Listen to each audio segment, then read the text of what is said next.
Imagine os exploradores chegando e encontrando as nossas cidades desertas. Nossos livros pereceram em alguma catástrofe desconhecida. Tudo o que restou para falar por nós são as palavras escritas que esculpimos em pedras. Os viajantes não entendem a nossa escrita misteriosa. Mas se pudessem, será que compreenderiam quem fomos?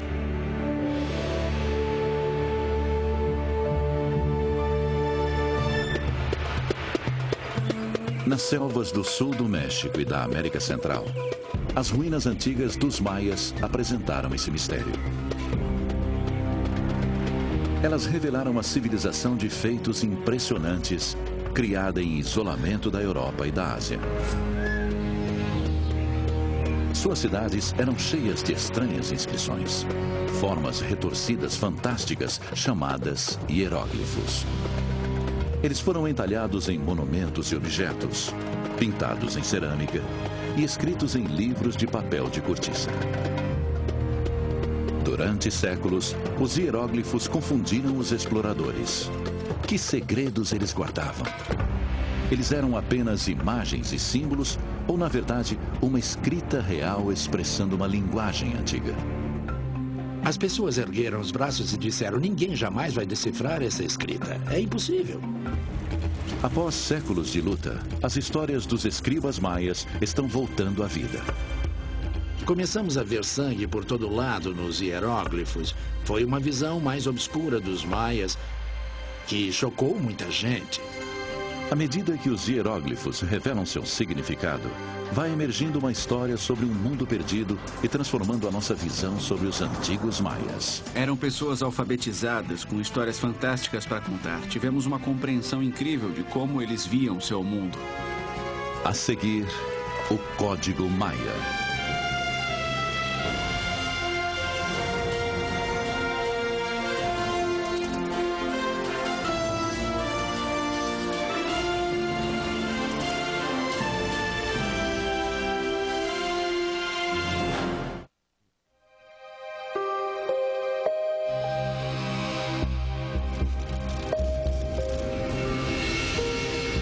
No século XVI, as chamas da Inquisição Espanhola queimaram o Novo Mundo, dizimando a civilização maia.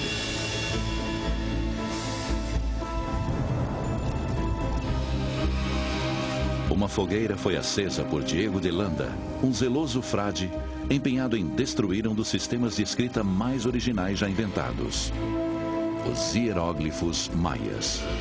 Ele viu os escritos maias e os considerou ferramentas do demônio. Landa sentiu que precisava assumir uma postura política firme e oficial. A missão de Landa era converter os maias ao catolicismo na península de Yucatán. Ao saber que eles ainda faziam oferendas aos deuses antigos, ele prendeu e torturou milhares de maias por crimes de adoração ao demônio. Ele os submeteu a uma inquisição primitiva que foi inacreditável em sua ferocidade, ao mesmo tempo em que destruía tudo o que achava e considerava que fosse superstição, ou seja, boa parte da cultura. Fizeram uma grande cerimônia de destruição na praça pública e queimaram centenas, talvez milhares de livros. Jamais saberemos. Desse grande volume, somente 4 livros, ou parte deles, sobreviveram. Os escribas maias foram obrigados a aprender a escrita europeia. O sistema de escrita se extinguiu totalmente nos séculos posteriores à conquista espanhola. As pessoas provavelmente foram queimadas na estaca por escreverem no sistema antigo. Por volta do século XVIII, creio que ninguém soubesse escrever. O conhecimento da antiga escrita maia logo desapareceu. Foram necessários séculos de esforços antes que os hieróglifos pudessem ser lidos de novo.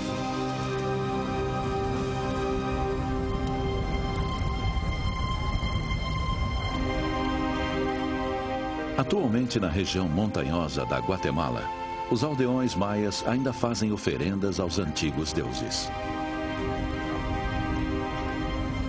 Eles buscam orientação sobre os dias favoráveis para plantar e colher, sobre negócios e viagens, namoro e casamento. Embora conserve suas tradições, o povo maia perdeu o contato com as palavras escritas dos seus ancestrais.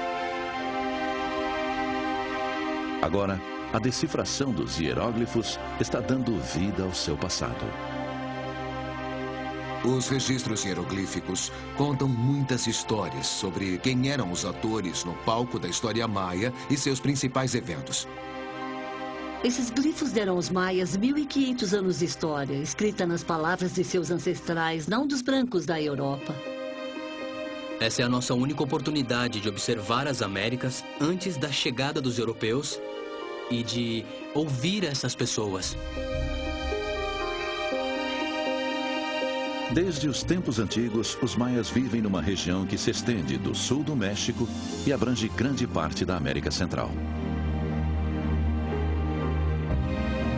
O coração dessa civilização ficava entre a região montanhosa da Guatemala e as planícies de Yucatán, grande parte dela uma vasta região de selva fechada. Aqui, por volta de 200 anos depois de Cristo, eles começaram a construir suas grandes cidades, Tikal, Copán e Palenque. Eles eram famosos por sua arquitetura monumental. Pirâmides e templos se erguiam sobre praças e campos de jogos de bola, onde reis ascendiam ao trono e atletas guerreiros competiam por suas vidas. A civilização maia prosperou por mais de 2.000 anos, distinguindo-se pela cultura sofisticada. A arte envolvia um nível de imaginação gráfica e habilidade sem paralelo. Quando a Europa entrou na Idade Média, essas cidades-estados atingiram o auge da glória e algumas sustentavam centenas de milhares de pessoas. Eles eram a maior de todas as civilizações e a única sociedade alfabetizada do Novo Mundo. Porém, misteriosamente, no século IX, os maias abandonaram muitas de suas cidades. Os templos e pirâmides nas baixadas centrais foram engolidos pela floresta e esquecidos. Quase 1000 anos depois, um explorador espanhol chamado José Calderón encontrou Palenque, uma cidade na selva. No interior dos templos abandonados, Calderón e seus homens encontraram enormes tabuletas de pedra entalhadas com figuras e escrita hieroglífica. Obviamente, estão diante de algo totalmente estranho para eles e questionam se aquilo era uma escrita ilustrada ou algo mais que isso. Quando a notícia sobre os textos estranhos se espalhou, o artista francês Jean-Frédéric Valdec viajou para Palenque em 1832 para esboçar seus hieróglifos. Acreditando que os babilônios, os fenícios ou os hindus haviam construído as cidades maias, os desenhos de Valdec até incluíam elefantes indianos. Agora sabemos que os maias nem mesmo escreveram algo que visualmente se parecesse com um elefante. Ele não entendia as formas dos sinais. Isso aconteceu inúmeras vezes com os artistas que tentaram registrar as inscrições maias até o século XX.